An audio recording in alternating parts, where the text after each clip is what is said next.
The message came on a Tuesday. Captain James Reed was eating breakfast in the United Earth Defense Force headquarters when the alarm started. Red lights flashed across the ceiling as he dropped his fork and ran to the command center. "What's happening?" he asked, his voice firm but calm. Lisa, the communications officer, looked up with wide eyes. "Sir, we're picking up a signal. It's not from Earth. It's not from anywhere in our solar system." The room fell silent. After centuries of wondering, humanity finally had its answer. They were not alone. "Show me," Reed ordered. The main screen lit up with strange symbols and patterns. The computer tried to make sense of it, running translation programs that had never been tested on real alien language. "It's a message," Thomas Gray said. He was the best language expert on Earth. "They're calling themselves the Galactic Council. They say they've been watching us for some time." Reed frowned. "Watching us? For how long?" "They don't say," Thomas replied, "but they're offering us membership in their alliance. They say it's a great honor." For the next week, Earth's leaders met day and night. Some wanted to accept the offer right away. Others were afraid. Reed stayed quiet, listening to both sides. Then one night, while everyone else slept, Reed noticed something strange about the alien message. There were hidden patterns in it, patterns that looked like scans of Earth's defense systems. "They're studying our weapons," he told General Williams the next morning. While talking about peace, the general's face turned serious. "What do you think it means?" "I don't know," Reed answered honestly, "but I think we should be careful." 3 months later, Earth sent its reply. They would send a ship to meet the Galactic Council. Captain Reed would lead the mission on humanity's most advanced spaceship, the Frontier *. The night before launch, Reed walked alone through the ship's empty halls. The Frontier * was beautiful, the best technology humans had ever built. But would it be enough? He made a decision then. He called Oliver West, the ship's engineer. "Oliver, I need you to add something to our shields, something that's not in the official plans." Oliver looked surprised. "That's against the rules, Captain." "I know," Reed said quietly, "but those scans in their message, I think they were looking for weaknesses. I want us to be ready." Oliver thought for a moment, then nodded. "I can add a secondary shield layer. It will use a different frequency than what they might expect." "Do it," Reed ordered. "Tell no one." The next day, thousands of people gathered to watch the Frontier * launch. It was humanity's first step into a much larger universe. As the engines fired and the ship rose toward the stars, Reed looked at his crew. Maria Bell at tactical controls, Thomas Gray ready to translate alien languages, and 20 others, all the best Earth had to offer. "We are making history today," Reed told them as Earth shrank behind them. "But remember, we represent all of humanity. We must be careful. We must be smart." He didn't tell them about the hidden shields or the secret scans. Not yet. He hoped he was wrong to worry. He hoped the Galactic Council truly wanted friendship. But as the Frontier * accelerated toward the coordinates the aliens had sent, Reed couldn't shake the feeling that humanity was heading into something much more complicated than a simple welcome party. The stars streaked past the windows as the ship entered deep space. Somewhere ahead, the Galactic Council was waiting, and Captain James Reed was determined that humanity would not be taken by surprise. After 3 weeks in space, the Frontier * arrived at the Galactic Council station. The massive structure hung in space like a small moon, glowing with lights and surrounded by hundreds of ships from different worlds. "It's enormous," whispered Maria Bell as she stared through the viewport. Captain Reed nodded. "Stay alert. Remember our mission." A smooth voice came through the ship's speakers. "Human vessel, follow the green guide lights to docking bay 12. As the Frontier * moved closer, Reed noticed how the other ships made way, their crews watching the human ship with obvious curiosity. "They're scanning us," Oliver reported from engineering. But our modified shields are working. They can't see everything. The ship docked with a gentle bump. Reed straightened his uniform and looked at his team. Thomas, Maria, you're with me. The rest of you, stay ready. When the airlock opened, Reed got his first look at the aliens. 4 different species stood waiting. The tallest had blue skin and 4 arms. The shortest looked almost like a walking plant. But their leaders stepped forward, a tall, thin being with gray skin and large eyes. "I am High Commander Vorn," it said in perfect English. "Welcome to the center of galactic civilization, humans." Thomas whispered to Reed, "They must have learned our language from our broadcasts." Vorn led them through grand hallways filled with technology far beyond Earth's. Aliens of every shape and size watched them pass. Some looked friendly, others didn't. "The Council has ruled the galaxy for 10,000 years, Vorn explained. "We bring peace and order to all species." "And what do you get in return?" Reed asked. Vorn's smile didn't reach his eyes. "All members contribute to the greater good." They entered a massive chamber with a round table. Representatives from 20 different species sat waiting. Reed noticed how some seemed confident and comfortable, while others looked nervous and stayed quiet. "Today we discuss Earth's membership," Vorn announced. An aide handed Reed a thick document. "These are the standard terms. Very generous." While Thomas began reading, Reed watched the room. The power balance was clear. Vorn's species and 2 others dominated the conversation. Everyone else just nodded. "Captain," Thomas whispered after an hour, "this agreement would give them control of Earth's resources. And look at page 47. We would need to reduce our military by 80%. Reed kept his face neutral. "Can we request changes?" When he asked this question aloud, the room went oddly quiet. Vorn's smile disappeared for a moment. "The terms are standard for species at your development level," Vorn said. "For your protection, of course." "Of course," Reed replied politely. "But we'll need time to review everything." That night, in their private quarters, Maria shared what she had noticed. "The security is focused inward, not outward," she said. "It's like they're more worried about the member species than outside threats." Reed looked out the window at the spectacular view of stars. "We need to learn more before we sign anything." A soft knock interrupted them. Reed opened the door to find a small, furry alien looking nervously down the hall. "My name is Lisk," it whispered. "There are things about the Council you must know. Meet me tomorrow at the garden level. Come alone." Before Reed could answer, Lisk hurried away. Thomas looked worried. "Could be a trap. Or the truth," Reed said. "Either way, we need to find out." As they prepared for sleep in the alien station, Reed couldn't help feeling they had walked into something much bigger and more dangerous than they had imagined. The Galactic Council's perfect surface was already showing cracks, and tomorrow, he would learn just how deep those cracks went. The next morning, while Reed prepared to meet Lisk, he sent Maria and Thomas to explore the public areas of the station. "Learn everything you can," he told them. "But don't draw attention." The garden level was beautiful, filled with plants from 100 worlds. Reed walked slowly, appearing to admire the flowers while looking for Lisk. "Human." The voice came from behind a tall blue tree. "Follow me, but look casual." Lisk led Reed to a quiet corner with no cameras. The small alien's fur was dull gray, and its eyes darted nervously. "I am from the Hylian system," Lisk whispered. "We joined the Council 200 years ago. They'd promised us knowledge and protection." "And they didn't deliver?" Reed asked. Lisk's ears flattened.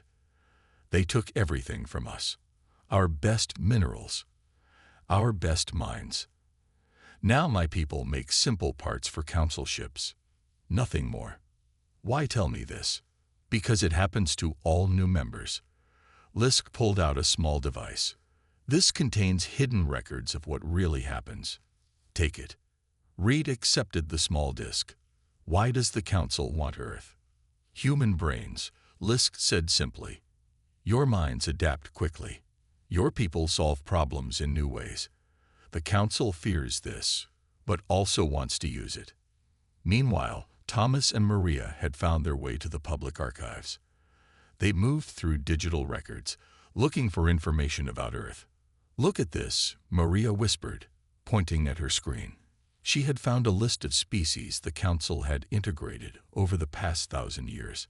Many were listed as resource-depleted or population-controlled. Thomas moved to another terminal and searched for information about humans. What he found made his blood run cold. "They've been studying us for decades," he told Maria. "They're particularly interested in our neural adaptability and concerning evolutionary path. They think we could become a threat. Or a tool," Maria added grimly. Back in the garden, Reed was about to ask Lisk more questions when alarms began to sound. Lisk's eyes went wide with fear. "They know. You must go." The small alien pushed Reed toward the exit. "Use the information. Help us all." Security forces rushed into the garden. Reed walked calmly toward the public elevator, slipping Lisk's disc into his pocket. He needed to find his team. When Reed returned to their quarters, Thomas and Maria were waiting, their faces grim. "Captain, we need to leave," Thomas said. "The Council isn't what it seems." "I know," Reed replied, showing them the disc. "And now we have proof." But before they could plan their next move, the door slid open. High Commander Vorn entered, flanked by armed guards. "Captain Reed," Vorn said, his friendly tone gone. "I understand you've been speaking with unauthorized personnel." Reed stood tall. "I've been gathering information to help Earth make an informed decision." Vorn's large eyes narrowed. "And what decision would that be?" "To decline your offer of membership," Reed said firmly. The room went silent. Then Vorn laughed, a cold sound without humor. "You misunderstand, Captain. Earth's membership is not optional. It is inevitable." Reed stepped forward. "We won't surrender our freedom." "Freedom is inefficient," Vorn replied. "The Council brings order. Your species will serve, as all others do." "Humans don't serve well," Reed warned. Vorn signaled to the guards. "You'll learn. Take them to detention level. We'll begin the integration process for Earth immediately." As the guards surrounded them, Reed caught Maria's eye. She nodded slightly, activating a hidden communicator in her sleeve. The guards marched them out, not knowing that even now, a message was racing to the frontier. "Prepare for emergency extraction. The Council is hostile." The game had changed. Now it was about survival, not just for the crew, but for Earth itself. The detention level was deep inside the station. Guards pushed Reed, Maria, and Thomas into a small cell with a single light and metal benches. "The Council will begin your adjustment tomorrow," one guard said before leaving. When they were alone, Reed whispered, "Did the message get through?" Maria nodded. "Oliver should have received it." Thomas looked around the cell. "But how will they find us down here?" "They'll find a way," Reed said, trying to sound confident. "Oliver is the best engineer in the fleet." On the frontier, Oliver West had indeed received Maria's emergency message. He gathered the small crew that had remained aboard. "The captain and the others have been captured," he told them. "We need to get them out." "But how?" asked Jane, the pilot. "There are hundreds of ships out there. We're just one." Oliver smiled. "They think we're simple humans with basic technology. Let's show them they're wrong." Back in the cell, hours passed. Then Reed heard voices from the next cell. "Hello," he called softly. "Is someone there?" "Yes," came a reply. "I am Captain Dren of the Tolani. Are you the humans everyone is talking about?" "We are," Reed answered. "How many of you are being held here?" "Many," Dren said. "Any species that questions the Council ends up here. I have been here for 2 cycles." Reed was about to ask more when the lights suddenly went out. Emergency alarms began to sound throughout the station. On the frontier, Oliver watched his plan unfold. He had used the modified shields to create an energy pulse that affected the station's power systems. The pulse worked, he said. Now for part 2. The asterisk Frontier asterisk moved quietly away from its dock. Without power, the station's tracking systems couldn't detect them. They circled around to an emergency airlock near the detention level. In the darkness of their cell, Reed heard the door mechanism click. The power failure had reset the locks. Now, he whispered to his team. They pushed the door open and stepped into the dim hallway. Other cell doors were opening too, confused prisoners looking out. Reed spotted Captain Dren, whose skin glowed slightly in the darkness. "Captain, we're leaving this station. You and your people can come with us." "Where will we go?" Dren asked.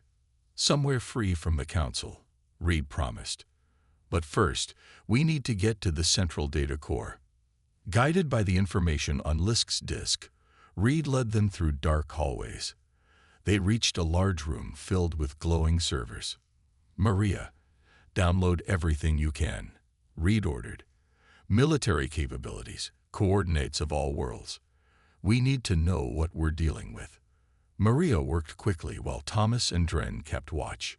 "Got it," she said after a few minutes. "This is everything." An explosion rocked the station. Through a viewport, Reed saw the asterisk Frontier asterisk hovering outside an emergency dock. "Our ride is here," he said with a smile. As they ran toward the dock, Council security forces appeared, weapons raised. "Stop or we'll fire," they shouted. Reed didn't slow down. "Keep moving." The guards fired, but their energy weapons seemed to bounce oddly off the humans. Reed touched the special fabric of his uniform, another of Oliver's secret modifications. They reached the airlock where the asterisk Frontier asterisk waited. As prisoners from a dozen worlds crowded aboard, Council ships began to surround them. "Everyone hold on," Oliver called as he fired the engines. The asterisk Frontier asterisk shot away from the station. Enemy ships fired, hitting their shields. The ship shook but kept moving. "Our shields are holding better than they expected," Oliver said with pride. "They don't understand human engineering."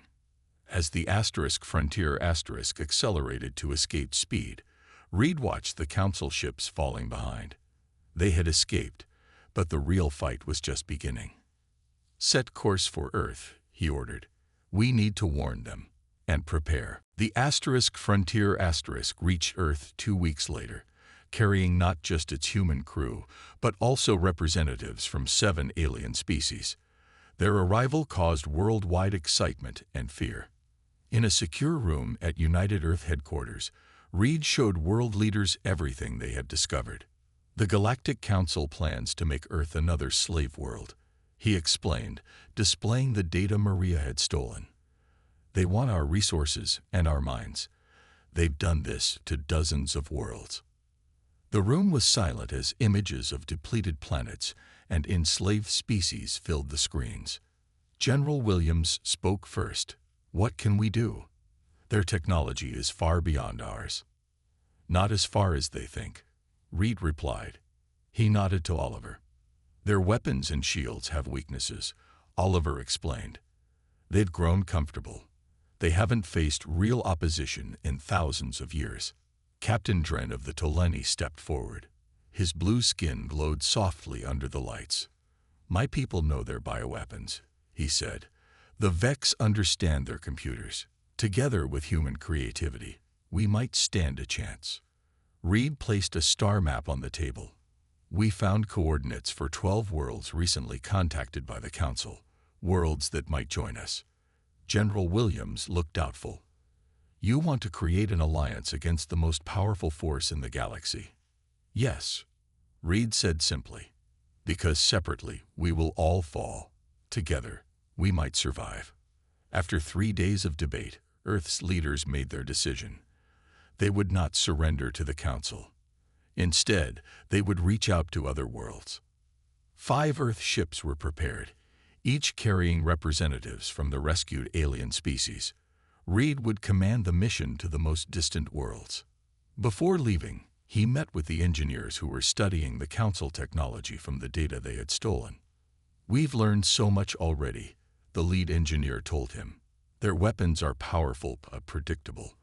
They haven't innovated in centuries. Can we defend Earth if they attack while we're gone?" Reed asked. "We're working day and night," she promised. "We'll be ready." The 5 ships left Earth on different paths, each carrying the same message: join us or face the Council alone. Reed's ship visited 3 worlds. On each, they found people who had already begun to feel the Council's control tightening. When shown the truth, each world agreed to join the alliance. The Tolani contributed their advanced medicine and biology. The Vex shared their understanding of quantum computing. The fierce Krell offered their warriors. Each species brought something valuable. Most importantly, they'd brought their determination to be free. 4 months after the escape from the Council station, representatives from 12 worlds gathered on Earth. They called themselves the Free Systems Alliance. In a room designed to accommodate beings of all shapes and sizes, they drafted their first agreement. Unlike the Council's rules, this one was simple. Each world would remain independent, but all would defend each other. As Reed watched the representatives sign the agreement, Maria approached him. "Council ships have been spotted at the edge of our solar system," she said quietly. "A lot of them." Reed nodded. He had expected this. "Are our defenses ready?" "As ready as they can be," she replied. "The combined shield technology from the Vex and our engineers is strong, and we have surprises they won't expect." Reed looked around at the aliens who had become allies, even friends. The Council had ruled through fear for thousands of years. They thought all species could be controlled. They had never faced humanity before. "Send word to all Alliance worlds," Reed told Maria. "The real test begins now." The Council fleet arrived in Earth's solar system 3 days later. 100 massive warships, led by High Commander Vorn's flagship, the Dominance *. "Humans of Earth," Vorn's message boomed across all communication channels.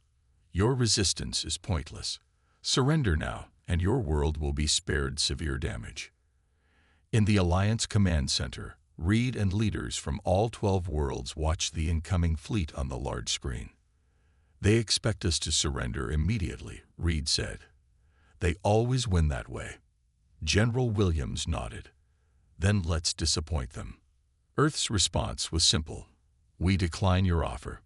The Council ships moved forward, spreading into their standard attack formation.